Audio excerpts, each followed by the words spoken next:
3600 ரூபாய்க்கு வந்துட்டு இந்த கிலோ இப்போ 800 ரூபாய்க்கு தான் வருது. இப்போ நடுத்தரகர்கள் ப்ரோக்கர்ஸ்லாம் பார்த்தீங்கன்னா இங்கே வந்து 800 ரூபாய்க்கு வாங்கிட்டு 4600 ரூபாய்க்கு வந்துட்டு அது விற்கிறாங்க. ஸோ எங்களுக்கு ப்ராஃபிட்டே இல்லாமல் நிறைய பிரச்சனைகள் இருக்குது. ஸோ உங்களுக்கு ஒரு அசோசியேஷன் மாதிரி வச்சு எங்களுக்கும் கவர்மெண்ட்டுக்கும் ஒரு ஃபிக்ஸ்டு ப்ரைஸ் கொடுத்து டெல்டா ரீஜன்ஸ்லாம் வந்துட்டு பண்ணுற மாதிரி எங்களுக்கும் பண்ணலாம். இந்த பகுதியில் எவ்வளவு ஏக்கர் வந்து கண்வெளி கிழங்கு பயிர்கள்? கண்வெளி கிழங்குன்னு சொல்லி அதுல இருக்கிற விதை தானே 2000 ஏக்கர். விலை கூட்டுற மாதிரி விதையை மட்டும் கொடுக்கறது இல்லாம அது வந்துட்டு பவுடர் மாதிரி ஆக்கி கவர்மெண்ட்க்கும் விவசாயிகளுக்கும் டைரக்டா ஒரு கனெக்ஷன் இருந்தா நல்லா இருக்கும். நிறைய மெடிசனல் ப்ராப்பர்ட்டிஸ்லாம் இருக்கு இல்லையா, அதை டைரக்டா நம்ம பண்ற மாதிரி கூட்டுறவு மூலியமா பண்ணி கொடுத்தீங்க. அந்த மாதிரி உங்களுக்கு விவசாயிகளுக்கு நேரடியாக நீங்க அந்த மாதிரி பண்ணி கொடுத்தீங்க. சரிம்மா, வரட்டுமா?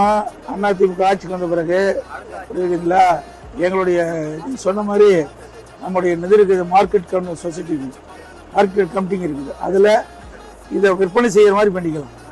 அப்போ வியாபாரிகள் வந்து தடையெல்லாம் வருவாங்க.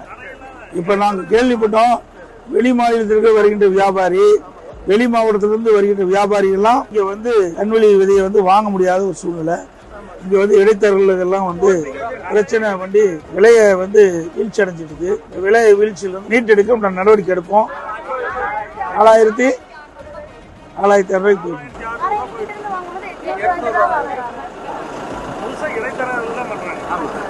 இதை வந்து நம்ம மார்க்கெட்டிங் கமிட்டியில் நீ விதை கொண்டு போய் அங்கேயே இப்படி கடலை பருத்தி இதெல்லாம் விற்கிற பாருங்க, அது மாதிரி கண்வெளி கிழங்குடைய விதையும் கொண்டு போய் விற்பனை செய்யலாம்.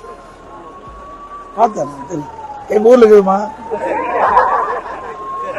வரமா இந்த விதைக்கு தேவையான விலை கிடைக்கிறதுக்கு அதிமுக ஆட்சி வந்த பிறகு உங்களுக்கு நியாயமான விலை கிடைக்கிறதுக்கு நடவடிக்கை மார்க்கெட் கமிட்டிகளை விற்பனை செய்யறதுக்கு ஏற்பாடு செஞ்சு